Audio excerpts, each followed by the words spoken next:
कांग्रेस अध्यक्ष मल्लिकार्जुन खड़गे जी का लगातार अपमान और तिरस्कार करना बीजेपी की अपनी कुंठा दिखाता है। शायद बीजेपी वालों को और नरेंद्र मोदी को यह दिक्कत है कि एक दलित, शोषित, वंचित समाज का व्यक्ति राजनीति के शिखर पर कांग्रेस के अध्यक्ष कैसे बन गए। उनको बार बार आउट ऑफ कॉन्टेक्स्ट कोट करना, उनकी बातों पर अनर्गल बयानबाजी करना, उनकी बातों पर अनर्गल कंट्रोवर्सी करना, यह बीजेपी की आदत बनता जा रहा है।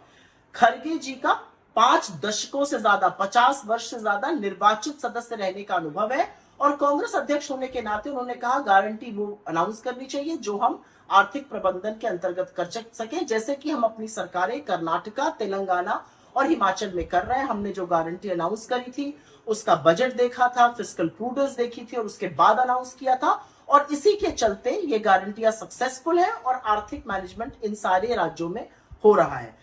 बीजेपी की जो कुंठा है वो रेवड़ी रेवड़ी कहकर साफ दिखती है, क्योंकि रबड़ी तो ये अपने दोस्तों और यारों को खिलाते हैं। दोस्त को सारे पोर्ट एयरपोर्ट दे देंगे, दोस्त की को बचाने वाले सेबी की प्रमुख को नहीं हटाएंगे, नहीं तो आरोप सिद्ध हो जाएंगे। दोस्तों का, अपने पूंजीपति मित्रों का 16 लाख करोड़ माफ करेंगे, लेकिन किसान का, मजदूर का, स्टूडेंट का, मध्यम वर्ग पर कर्ज का बोझ चढ़ाएंगे। तो जिसको रेवड़ी आप कहते हैं वो जनहित जन कल्याणी योजनाएं, और अगर नरेंद्र मोदी जी आपको ऐसी जनहित जन कल्याणी योजनाओं से आपत्ति है तो आपत्ति रहे, क्योंकि इस देश के संसाधनों पर पहला अधिकार शोषित, वंचित और गरीबों का है और ये अधिकार हम उनको देकर रहेंगे। आप अपने पूंजीपति मित्रों के लिए काम करिए, हम इस देश की जनता, इस देश के मध्यम वर्ग के लिए, इस देश के गरीबों के लिए काम करेंगे।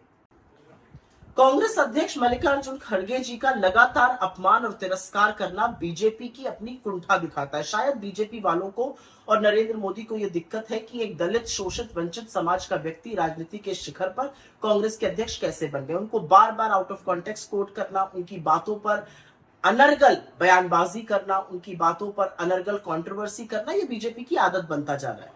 खड़गे जी का 5 दशकों से ज्यादा, 50 वर्ष से ज्यादा निर्वाचित सदस्य रहने का अनुभव है और कांग्रेस अध्यक्ष होने के नाते उन्होंने कहा गारंटी वो अनाउंस करनी चाहिए जो हम आर्थिक प्रबंधन के अंतर्गत कर सके, जैसे कि हम अपनी सरकारें कर्नाटका, तेलंगाना और हिमाचल में कर रहे हैं। हमने जो गारंटी अनाउंस करी थी उसका बजट देखा था, फिस्कल प्रूडेंस देखी थी और उसके बाद अनाउंस किया था और इसी के चलते ये गारंटियां सक्सेसफुल है और आर्थिक मैनेजमेंट इन सारे राज्यों में हो रहा है।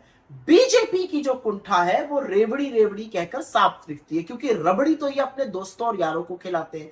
दोस्त को सारे पोर्ट एयरपोर्ट दे देंगे, दोस्त की को बचाने वाले सेबी की प्रमुख को नहीं हटाएंगे, नहीं तो आरोप सिद्ध हो जाएंगे। दोस्तों का, अपने पूंजीपति मित्रों का 16 लाख करोड़ माफ करेंगे, लेकिन किसान का, मजदूर का, स्टूडेंट का, मध्यम वर्ग पर कर्ज का बोझ चढ़ाएंगे। तो जिसको रेवड़ी आप कहते हैं वो जनहित जन कल्याणी योजनाएं, और अगर नरेंद्र मोदी जी आपको ऐसी जनहित जन कल्याणी योजनाओं से आपत्ति है तो आपत्ति रहे, क्योंकि इस देश के संसाधनों पर पहला अधिकार शोषित, वंचित और गरीबों का है और ये अधिकार हम उनको देकर रहेंगे। आप अपने पूंजीपति मित्रों के लिए काम करिए, हम इस देश की जनता, इस देश के मध्यम वर्ग के लिए, इस देश के गरीबों के लिए काम करेंगे।